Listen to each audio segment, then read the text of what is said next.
నీతో డ్యాన్స్లు వేసిన ఆర్టిస్టులు ఉన్నారు, లేదో నీతో పార్టీలు ఇంట్లో మందు పార్టీలు జరుగుతున్నాయి, నువ్వు ఇన్ఫ్లుయెన్సర్ని పిలుస్తున్నావు, వాళ్ళ పార్టీలు ఇస్తున్నావు, మగవాళ్ళని పిలుస్తున్నావు, ఆడవాళ్ళని పిలుస్తున్నావు, తాగుతున్నారు.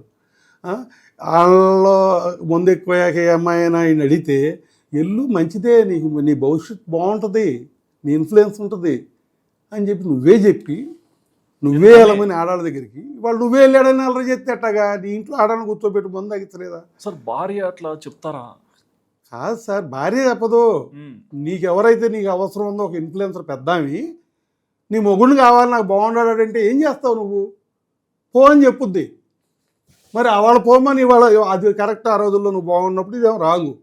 అయినా మనం ఇప్పుడు ఆమెనంటలా, నేను ఇక్కడ గమనించారా లేదు, ఆమెనంటలా ఆడాళ్ళు భర్త అన్న చోట భర్త పరిస్థితి లేకపోతే భర్త చేశాడు అనేదానికి చెప్తున్నా నేను, అంతేగాని ఆ అమ్మాయి క్యారెక్టర్ మంచిది కాదు, ఆ అమ్మాయి వాళ్ళతో పడుకుంది వీళ్ళతో పడుకుంది ఆ మొగడుతో తిరిగింది ఆడింటికి వచ్చాడు అయ్యి నేను పొరపాటును మాట్లాడు. ఎందుకంటే ఒక మనిషి మీద నమ్మకం ఉండాలి. ఫస్ట్ రిలేషన్ బైండింగ్లో కోడల మీద మామకు నమ్మకం ఉండాలి, భార్య మీద భర్తకు నమ్మకం ఉండాలి, భర్త మీద భార్యకు నమ్మకం ఉండాలి. ఈ ఏది ఫెయిల్ అయినా డిస్టర్బెన్స్ వస్తుంది. అది ఈ డిస్టర్బెన్స్.